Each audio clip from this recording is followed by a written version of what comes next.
What's good, everybody? It's your boy Todd Smith here, yet once again with another episode of the No Gimmicks podcast, alongside my tag team partner Dale Clifford out there in Fernley, Nevada. Dale, what's good, my man? What up, Todd? All right, giving a shot at our third Ring of Honor predictions episode this week, and it's a big one, Final Battle. Yes, sir. Yes, indeed it is. Yeah, and we've actually been getting some love from the guys out there at Ring of Honor lately, haven't we? Absolutely. Want to give it up to Donovan, Dijak, Keith Lee, and Shane Taylor, and as well as Jason Kincaid. Yeah, all four of those guys giving us some retweets and some likes and all that on Twitter. We really appreciate it, fellas. We appreciate the support of the show, and we definitely enjoy what you guys do for us out there on a weekly basis, out there in Philly, out in Ring of Honor, man. So, yeah, this is a huge show coming up here, final show for Ring of Honor of the year, and this card is just absolutely loaded. I mean, from top to bottom, this is probably one of the most solid cards and just jam-packed with talent. We're going to start first here.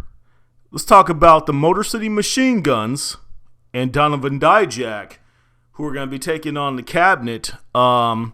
Caprice, Coleman, Kenny King, and Rhett Titus. Dale, who do you have in this one, man? You know what? I know that a while back I had picked the Cabinet when we were talking about the tag team number one contenders match. Failed at that aspect, not going with the Cabinet this time. Give me the Motor City Machine Guns and Donovan Dijak. I just like those three more than I do the Cabinet at this particular moment. Yeah, it's kind of an interesting dynamic, what's going on with the Cabinet currently, because these guys, it seems like within about maybe the past week or so on Ring of Honor TV, they've almost kind of deviated from being referred to as the Cabinet, and they're almost just kind of going by their real names of Caprice, Coleman, Kenny King, and Rhett Titus. So I'm not sure exactly. It's like they're dropping some of the comedic aspects of their act. And also, I kind of shared this with you prior to the broadcast. It seems like the Motor City Machine Guns are kind of leaning towards the direction of forming some sort of a stable that's going to counteract what the Bullet Club has going on in Ring of Honor over here stateside. So I'm not sure exactly which way to go with this one here. I kind of want to say I think the Cabinet could go over because, like I said, it seems like they're more focused and they're more serious than they have been lately. The Motor City Machine Guns are coming off of that loss, in Ladder War and whatnot. And Donovan Dijak also coming off of a big loss himself, not being able to capture the ROH TV title. So they're, pretty hungry and they're out for blood as well. So I don't know. I probably have to kind of go with my heart here. And I think I have to say, I think Motor City Machine Guns, I think they're going to, them and Donovan Dijak are going to come out on top on this one. That's just the way I'm thinking. So moving on here to Cabana, who actually has recently turned heel, turned on his partner, Dalton Castle, on the most recent episode of ROH. He actually low-blowed Dalton Castle and actually beat up his boys, who escorted him to the ring. So, with the recently heel turn of Cabana, Dale, what are you thinking about this one here? Who's going to go over in this one? I don't know. I'm going back and forth right now trying to decide this one because obviously with a recent flip in character for Colt, I kind of want to lead towards Cabana, but Dalton's also the more active Ring of Honor guy, so I'm kind of leaning in that direction. I kind of feel like with it being labeled a grudge match here, I got to go with Dalton Castle. Yeah, and I'm kind of with you on this one. I'm thinking that Dalton's going to come out on top as well. I think he has more than enough, fuel and enough motivation to when I take it to Cabana, hey, you can mess with Dalton Castle, but you don't mess with Dalton Castle's boys, as we all know.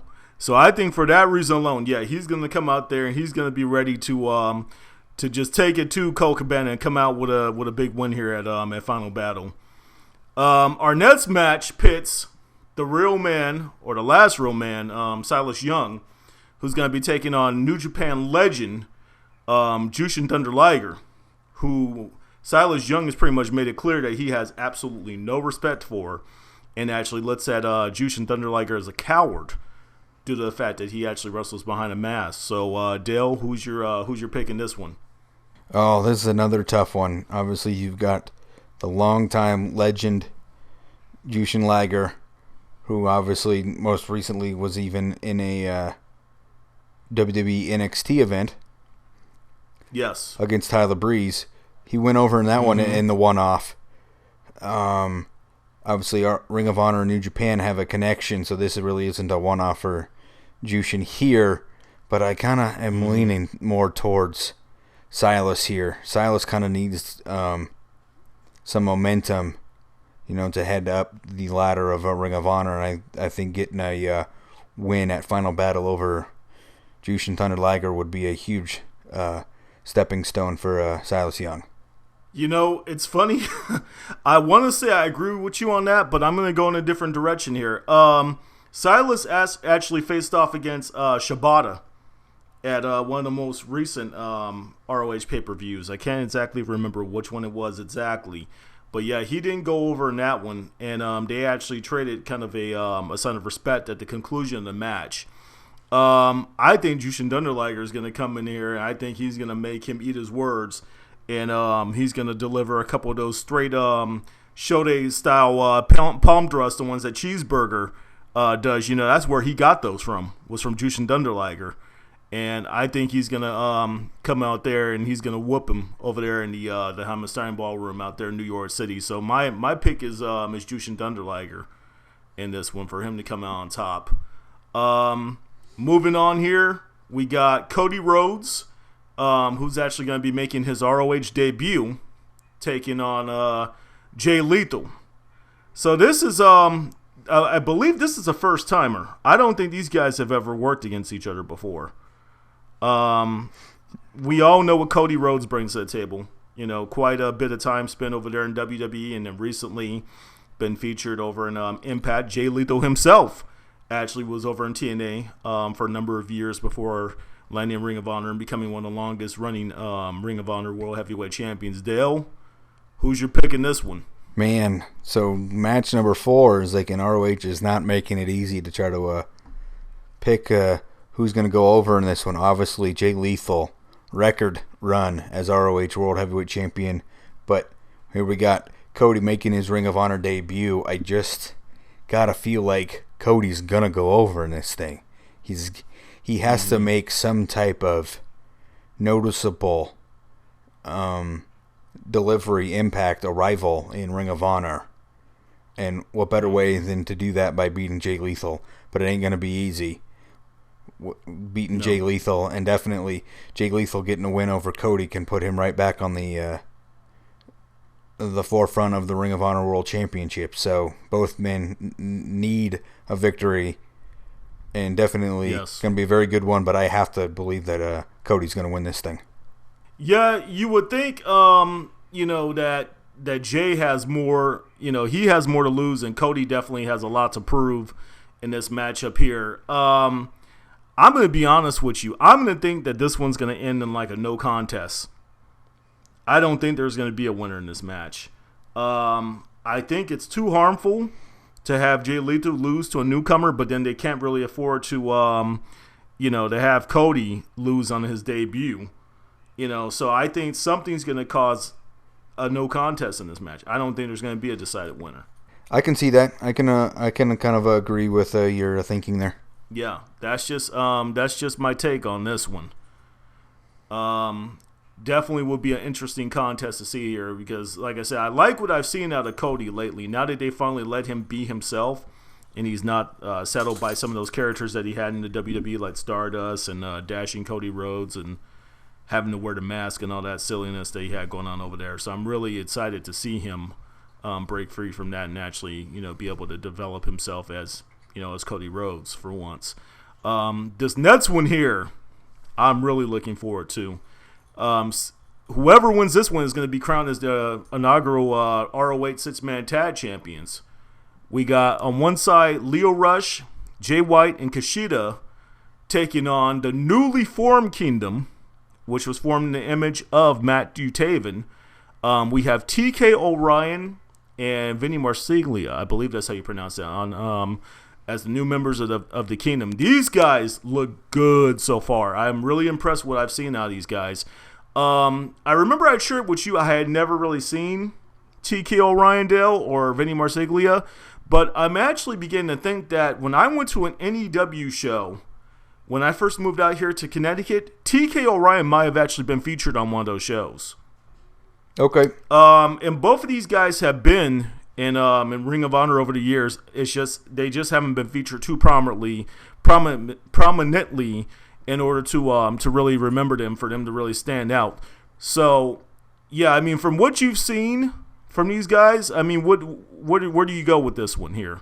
You know what? I like the combination of Rush, White, and Kushida, but again, I feel like the Kingdom, to make an impact, kind of become something of the return of the Kingdom, I should say.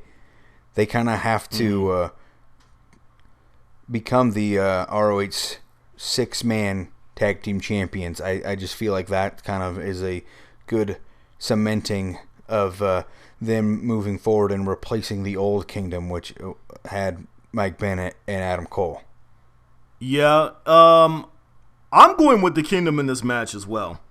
They have momentum for a newly formed stable, and I don't think they can actually allow these guys to lose here. They need to win the 6-man tag belts, and I actually think that they have an angle plan for the other 3 gentlemen who are participating in this contest here, because on this past week's edition of Ring of Honor, there was an interview with the Motor City Machine Guns, Chris Sabin and Alex Shelley, and they were kind of almost doing like a retrospective, like, you know, their career in Ring of Honor, and like, you know, when they faced off against the Young Bucks, you know, kind of in the past and in the present. And now that they're part of the Bullet Club, and the Bullet Club has become the strong stable that they are now, they need something to counter it. And a few of the guys who they said that they really liked, that they would like to have possibly, you know, stand by them in this war against the Bullet Club, were both Leo Rush and Jay White. And as we know, Alex Shelley actually tagged with Kushida as the Time Splitters over in New Japan for a while. So I think that's where their focus is going to be. I think they're going to actually want to pair it up with the Motor City Machine Guns, and there's going to be a series of matches against members of the Bullet Club, and the Kingdom will reign supreme and become the first ROH 6-man tag champs. That's how I feel about that one there. And speaking of the Young Bucks, in the next match of the evening, they are taking on the Briscoes for the ROH tag team titles. Dale, what's your thoughts? Long-time rivalry here, and I just feel like Young Bucks haven't had a long enough reign yet. I know that the Briscoes are trying to count the times that they've become ROH Tag Team Champions, but I got to go with Matt and Nick here, and the Young Bucks to retain. Yeah, and it's also one of those things where in Ring of Honor, people tend to hold titles longer. There are longer title reigns in Ring of Honor than there are in most of the other companies like WWE or Impact or whatnot. So, yeah, I'm with you. I'm on the same page with this one. I think the Young Bucks will retain. I think we're going to get a hell of a match, and it's going to be, you know, quite the effort out of the Briscoes, but it's just not going to be enough for them to capture the tag titles once again. So this next one here, this Four Corners match, which is going to feature current ROH TV champion Marty Scurll, also a newcomer to ROH, taking on Will Ospreay, who is just a phenomenal talent. The match which he had against Ricochet earlier this year during the Best of Super Juniors over there in Japan, just unreal, mind-blowing stuff out of those two. And then also Bobby Fish, ROH veteran, and this newcomer Dragon Lee. This definitely could be a match of the year and also the show stealer for Final Battle. Dale, who's your pick in this one? You know, it kind of this match is interesting. It counters your ROH is typically known for long title reigns, because in this Four Corner Survival, you have 3 television champions over the last week between Bobby Fish, Will Ospreay, and Marty Scurll. Yeah. Because Will Ospreay held quite the anomaly. Will Ospreay held the TV title for 1 day after beating Bobby Fish. So going into that, I wouldn't be surprised if Bobby Fish figures out a way to get the title back here, or Scurll retains. Those are my two picks. It's like I don't know which way to go. It's like obviously I think I'm going to stay with the champion retaining, but I wouldn't be surprised if Bobby Fish was able to get the title back somehow in here. And when all was said and done, we kind of just had a title switch happen while they were on a tour, and then everything reset itself, and Bobby Fish got the title back. But I'm going to stick with Marty retaining the title coming out of this match. Or how about they do something crazy completely out of left field and not let Dragon Lee feel left out, and they put the title on him. There you go, yeah. Since everybody else in the match has had the title, right? Yeah. So why leave him out of things? I mean, because that guy, I've only seen a little bit of him. You know, he's only been around ROH for a few months. I believe he's from CMLL. He reminds me of Kalisto before he became Kalisto. When he was out there in the indie circuit, when he was actually referred to as, I think it was like Samurai del Sol. That's who this guy reminds me of. Very, very talented worker. I don't know if ROH would actually pull the trigger on that and put the title on him, you know, with him being so fresh out the gates for them. So, yeah, I actually would not be surprised if Fish finds some way to get it and win the title back, and then we actually see some more series of matches out of these four here. So, yeah, so I got to go with Bobby Fish as well in this one. So moving on to the final match of the evening, our main event for the ROH Championship. We got Adam Cole, baby, taking on Kyle O'Reilly. So this is the battle of two of the guys who actually came in as a tag team in Ring of Honor. This was back on the days when they used to air ROH on HDNet. I think they referred to it as Future Shock. I think that's what the name of their tag team was. You know, these guys, they went their separate ways. Adam Cole became member of the Kingdom, and Kyle O'Reilly formed a tag team known as Red Dragon with Bobby Fish. And then there was even a tease there for a while that the three of them were going to kind of form something. And then, of course, that didn't happen. Adam Cole went on to become the leader of the Bullet Club over here stateside in the U.S. So, Dale, who's your pick? Who do you pick to walk away with the ROH Championship? This is the match that I think we've been building to all year, for several years, really. It's the build-up of Kyle O'Reilly in his trying to conquer Adam Cole, and Adam Cole saying as long as he was in Ring of Honor, Kyle O'Reilly would never be ROH World Championship. So here we are, final battle. All that stands in the way of Kyle O'Reilly is a 1-2-3 over Adam Cole, but again, Adam Cole's got the Bullet Club. So I don't know. Is this the moment that Kyle O'Reilly finally achieves ROH World Championship gold? You know, I think so. But having the power of the Bullet Club scares me a little bit in that prediction.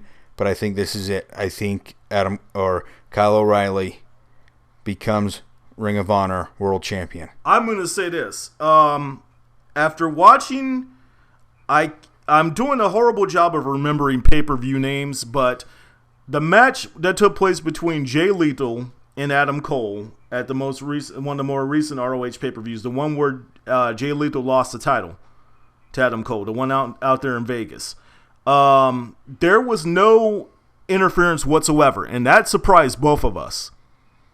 That Adam Cole actually won the title, and he won it cleanly in an outstanding effort. Yeah. I want to say one or two things will happen in this match. Either A, there will be no interference and we're going to get a classic and a possible match of the year 2016 candidate here, or there's going to be some sort of interference on the behalf of the Bullet Club and we're going to see that formation of that opposition that I was talking about there a couple minutes ago with Motor City Machine Guns and members of that team that's competing for the six-man tag title there, and they will actually kind of get in the way of the Bullet Club from interfering and causing causing Kyle O'Reilly to match, and Kyle O'Reilly will come out on top and win the ROH Championship.